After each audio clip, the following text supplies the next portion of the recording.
Hola, muy buenas tardes, bienvenidos un día más a este programa de entrevistas que hacemos en Guada TV Media. Hoy vamos a hablar de nuevo del Brianda de Mendoza, pero de la exposición con la que se conmemora ese 50 aniversario en la actual ubicación en el Bancocillo. Y lo vamos a hacer con uno de los responsables de comisariar esa exposición, como es Juan Leal. Señor Leal, muy buenas tardes. Hola, buenas tardes. Hasta el próximo día 30, en el Museo Provincial, en el Salón de Linajes del Palacio del Infantado, se puede ver esa muestra que ha comisariado el Grupo Patrimonio del Brianda, del que usted forma parte. Esto lo que nos permite es ver los fondos históricos del Brianda. Bueno, la idea inicial no era esta, la idea inicial era retratar el paso de estos 50 años con materiales de estos 50 años. Es decir, empezamos por, yo qué sé, por ejemplo, las máquinas de escribir o los microscopios del laboratorio de NOSA, que era la empresa que fabricaba para todo el país ese tipo de material, pero siempre hay, no podemos olvidar que, claro, esos 50 años tienen 135 antes, y esos 135 años queríamos que también estuvieran representados de alguna forma. Entonces es una exposición en la que el grueso es material o son objetos de los últimos 50 años, pero que tiene una parte significativa de recordatorio, de muestra de otro material histórico que sí se conserva en el Instituto. Porque eso es lo curioso, ¿no? El 30 de noviembre es el doble cumpleaños, por decirlo así, ¿no? Sí, 50 en el 50 Balconcillo. años en el Balconcillo y 185 la institución. El más antiguo de Castilla. Curiosamente, esto ya viene al caso, porque ha habido en estos días que ha salido la noticia en prensa y en medios, hay algunos equívocos que igual es una buena ocasión de enderezarlos. Por ejemplo, hay una nota de prensa decía que el edificio se construyó en el año 1973 y no fue así, se inauguró y hubo alumnos en octubre del año 72, por eso hacemos ahora los 50 años. Y también se dice que era el más antiguo de España, y eso no es cierto, es el más antiguo de Castilla-La Mancha, pero el más antiguo de los institutos españoles no, el Instituto de Palma de Mallorca, que se creó en 1836. Hablamos de los institutos derivados de la normativa del siglo XIX. El de Palma de Mallorca en 1836. Y en 1837 hubo 3 institutos, el Cardenal Cisneros de Madrid, el de Guadalajara y el de Murcia. De tal manera que somos uno de los 4 más antiguos, pero no somos el más antiguo. Es que en Madrid presumen de que el San Isidro tiene 450 años y es el más antiguo. Bueno, pero esto se puede enmarcar de otra manera, porque es verdad que el San Isidro está en un edificio que fueron los Reales Estudios de los jesuitas. Por lo tanto, si ellos se arrogan la continuidad desde esos Reales Estudios, sería más antiguo, pero no es cierto, porque la legislación que creó los institutos y que lo que obligó a que cada provincia tuviera uno al menos, etcétera, es una legislación que empezó en 1800, empezó en las Cortes de Cádiz poco a poco, pero que no fue realmente obligatorio hasta la Ley Pidal. Entonces cualquier cosa anterior era otra cosa, aunque luego pasa algo parecido ahora con el Liceo Caracense y el Convento de la Piedad. El Liceo Caracense es un instituto que se creó en 1988. Lo que pasa es que está en el edificio donde estuvo el Brianda. Entonces, parece que es desde entonces. No es verdad. El edificio es un contenedor, pero la institución tiene una fecha de origen. Y en el caso del San Isidro no es la de los Reales Estudios de los Jesuitas. Bueno, pues que lo sepa San Isidro de Madrid, ¿no? Somos amigos, tenemos una asociación nacional para defender el patrimonio de los institutos históricos, o sea que nos conocemos y de este tema hemos hablado largamente. Ya lo han debatido. Está debatido. Bueno, volvemos a la exposición del 50 aniversario del Brianda. Usted en la inauguración dijo que había sido muy complejo, muy complicado seleccionar las piezas que se muestran, porque hay muchísimo en el Brianda. Pues sí, la verdad que sí. De hecho, lo que transportamos desde el Brianda hasta el museo, pues, prácticamente la mitad se volvió otra vez al instituto, porque no era posible hacer una muestra con tantísimo material en la sala de los linajes. Hay mucho material, pero yo creo que eso es una cuestión de pura lógica, pues si tiene muchos años se va acumulando material. Cuanto más años tiene una casa, pues más cosas tiene dentro también, obviamente. Entonces, en este sentido, pues es parecido. Lo que pasa es que el tipo de material ha sido muy variable con el paso del tiempo. Es decir, que desde materiales muy pedestres, digamos, hemos hecho un elogio a la pizarra de tiza que yo creo que es interesante, pero que sería el material básico de cualquier aula, una pizarra con tiza, hasta los ordenadores, proyectores, cañones, sistemas informáticos complejos.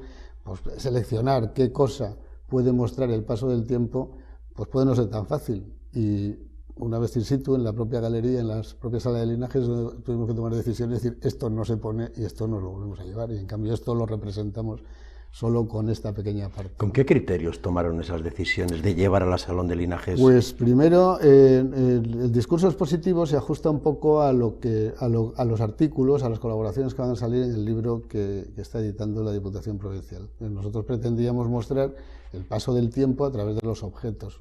Entonces, ¿cuáles son los objetos? Decíamos antes de empezar en la entrevista, a micrófono cerrado, digamos, hablamos de las máquinas de escribir. Las máquinas de escribir eran el material básico de la secretaría. ¿Podemos traer muchos modelos de máquinas de escribir? Sí, porque tenemos muchas. Es que son muchos años de máquinas de escribir que se rompían, tal, que había otras más modernas, luego venían las electrónicas, luego antes las eléctricas que no eran electrónicas. Bueno, entonces el criterio era mostrar desde las distintas dependencias y digamos, el organigrama del instituto con sus distintos materiales. El organigrama del instituto es una parte de organización y funcionamiento, la dirección, jefatura de estudios, la secretaría, otra parte los departamentos didácticos, las distintas áreas, lengua, matemáticas, geografía, latín, educación física, y otra parte los servicios comunes, ¿no? La biblioteca, por ejemplo, que sería un servicio común, y los elementos comunes a todas las áreas, que son los proyectores de diapositivas o proyectores de cine, etc. Entonces, con ese criterio fuimos seleccionando objetos de los que se conservan en el instituto, hicimos una primera selección en el propio centro y la segunda, como digo, ya fue necesario. Ya cuando se veía qué cabía y qué no cabía. En el Salón de Linajes, porque resultaba muy difícil colocar todo aquello. En estos 185 años del Brianda ha tenido existencia durante 3 siglos distintos, 19, 20 y 21, y han cogido un elemento simbólico importante de cada uno de los siglos.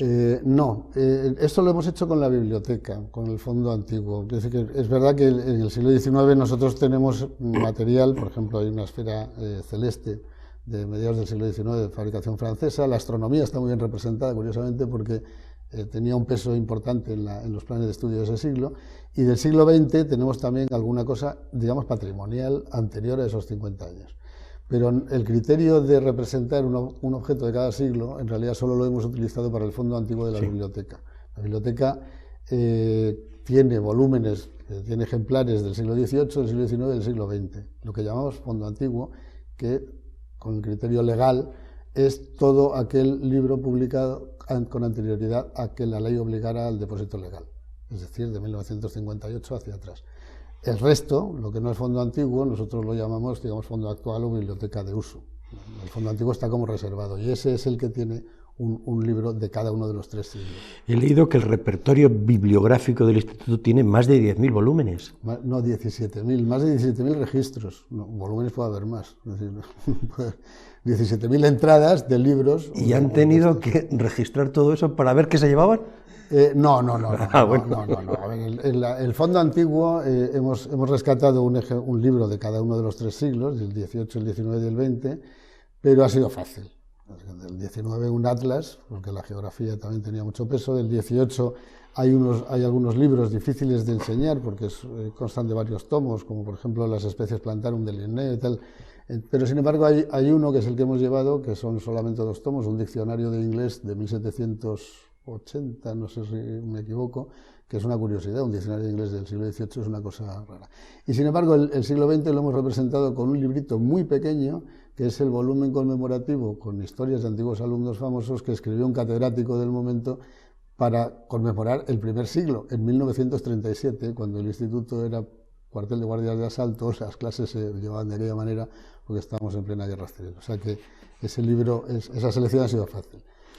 La parte de la biblioteca contemporánea, en cambio, ha sido también relativamente sencillo, porque lo que hemos hecho es, en vez de seleccionar libros de materias, hemos seleccionado libros publicados por profesores del instituto de esos 50 años. Una de las reivindicaciones que se ha repetido en el tiempo de la comunidad educativa de la que usted ha formado parte es conseguir financiación para elaborar un catálogo que registre de manera adecuada y precisa todo el fondo histórico. ¿Tanto hay tan importantes? Sí, a ver, es importante. Esto es una de las reivindicaciones, no solo nuestras, sino de todos los que estamos en esa asociación a que me refería antes, nacional para la defensa del patrimonio de los institutos históricos. Lo primero que hay que saber antes de conservar algo es qué es lo que hay que conservar. Para eso deberíamos tener unos catálogos actualizados y documentados de qué cosa es patrimonio histórico, qué cosa no y cómo hay que atenderlo. Es verdad que en los institutos históricos españoles, por lo menos la mayoría que estamos representados en esa asociación, profesores desde hace muchos años, desde finales de los 90, que empezó a haber mucha sensibilidad respecto a este material, hemos empezado a hacer los catálogos y los listados, primero listados y después catálogos ya con documentación de archivos, si es que estaba disponible, de los objetos que consideramos el patrimonio de los antiguos gabinetes científicos o literarios, o las aulas de geografía o los gabinetes de agricultura. Pero eso lo hemos ido haciendo, digamos, de una manera altruista, ¿no? Profesores a base de ratos libres y tal, pero siempre falta el empujón final. Hace falta que eso deje de ser un fichero en el ordenador del instituto que corresponda o de los profesores que lo están haciendo para ser un catálogo publicado con criterios homogéneos y que todos los institutos estén representados en esa especie de gran base de datos. O sea que eso es una reivindicación histórica. Esta exposición, que insisto, va a estar hasta el día 30 de este mes en el Salón de Linajes del Museo Provincial, o sea, en el Palacio del Infantado, ¿interesaría a todo el mundo o solo a los antiguos alumnos? Bueno, nosotros pensamos que interesaría a todo el mundo, porque es verdad que los antiguos alumnos son muchos, han pasado miles de alumnos en 50 años. Pero no obstante, el Instituto Brianda de Mendoza, incluso en el polígono del Balconcillo, ha tenido y sigue teniendo un peso específico importante en la vida de la ciudad. En la vida académica, por supuesto, por los estudiantes, pero también en la vida cultural. Ha producido unas cuantas actividades y propuestas que han saltado la barrera del propio instituto para formar parte de los encuentros y de las convocatorias anuales de fenómenos culturales que ocurren en nuestra ciudad. Entonces, es posible que desde ese punto de vista pueda interesar a mucha más gente. Hay además otra parte que también es importante, es que el Brianda de Mendoza fue el único instituto de la ciudad durante muchos años, hasta 1978, que se inauguró el Buero Vallejo, bajo el nombre de Mixto número 2. Por lo tanto, muchos de los profesores que después han ido a dar clases a otros institutos, en realidad han hecho sus primeras armas en el Brianda de Mendoza, y en esos años. Desde el 72, en el 78 el Buero Vallejo, en el 88 el Liceo Caracense. En fin, ese aumento progresivo ha hecho que ya no es así, pero en los primeros, hasta el año 2000, prácticamente todos los profesores de otros institutos habían pasado por el Instituto Brianda de Mendoza de una forma o de otra, o temporalmente, o como interinos. Entonces, esa parte también puede tener interés para que otras personas que no han sido necesariamente antiguos alumnos puedan ir a visitar. Me refería a que lo que se puede ver interesa igual, seas antiguo alumno o no. Ah, sí, por supuesto. Yo estoy convencido. Ver el mapa del cielo que hay colgado de 1898, eso es un espectáculo. Eso no es ninguna... merece la pena. Ver la capilla, por ejemplo, que tenía un confesionario que está ahí puesto y tal, que es una cosa que hoy nos suena rarísimo. ¿Cómo un instituto público tiene una capilla? Lo tenía. Pues eso también es ilustrativo para que las personas, con independencia de que hayan sido alumnos o profesores del Brianda, puedan ir a verlo, porque eso no está en otros tampoco, que son más modernos y por lo tanto ya no lo tenían.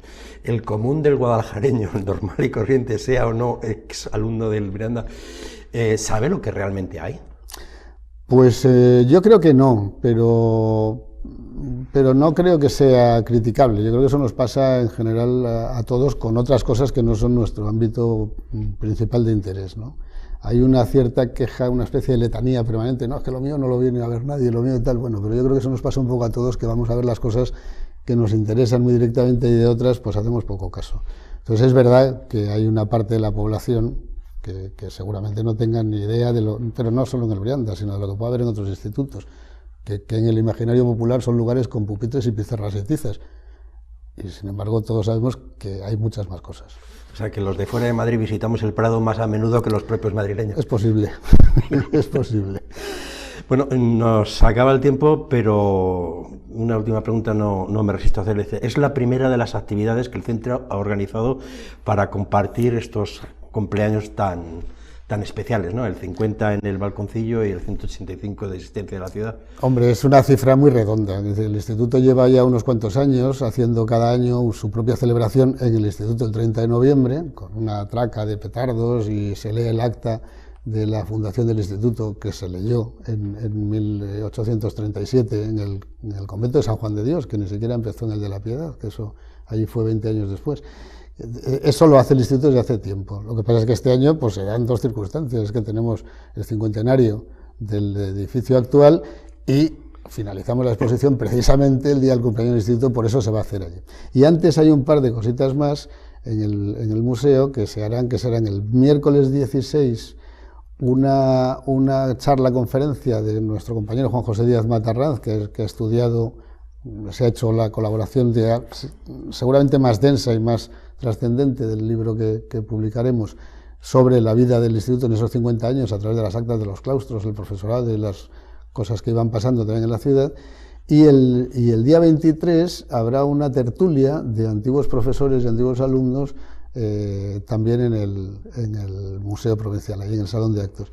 Y estas tres cosas, la conferencia de Juan José Díaz Matarranz, la charla de alumnos y antiguos profesores y el acto del cumpleaños del Instituto, que será el cierre de la exposición también, las retransmitirá uno de los productos estrella del Brianda en directo, que es la Radio Arrebato. El que el delegado actual de Educación fuera antiguo profesor y que el actual alcalde fuera antiguo alumno, ¿se lo ha puesto más fácil? No necesariamente, porque, a ver, de cualquiera de las dos, de las dos personas de las que hablamos, hemos tenido siempre colaboración, porque sí, primero porque el alcalde es un antiguo alumno que cada vez que tiene ocasión lo dice y está orgulloso de aquello, y Ángel Fernández Montes, el delegado de Educación y Cultura, es verdad que sus primeras armas como docente las hizo en el Brianda, es uno de los profesores a los que me refería yo antes, que han pasado por el Instituto. Y además es conocedor, no solamente de ahora, sino desde hace muchos años, de las tareas que se llevan a cabo con el patrimonio y de las iniciativas de difusión, de conservación y de difusión, porque es verdad que entendemos también que desde el patrimonio es de todos, por lo tanto se conservará en el Brianda, pero tiene que tener derecho a disfrutarlo toda la ciudad y todo el que venga. De acuerdo, así que pues, nos ha sido fácil. Muchísimas gracias, señor Leal, por habernos acompañado, y aprovechamos la entrevista para invitar a visitar la exposición. Pues que vayan cuando quieran. Seguro que no defrauda, seguro, porque puede ser que no te llegue muy dentro, pero defraudar no va a defraudar. De acuerdo, pues muchísimas gracias por habernos acompañado. Y a ustedes también les agradecemos que nos hayan acompañado en este viaje informativo por la exposición aniversario del Brianda de Mendoza, y nos vemos aquí en Guada TV Media. Muchas gracias y buenas tardes.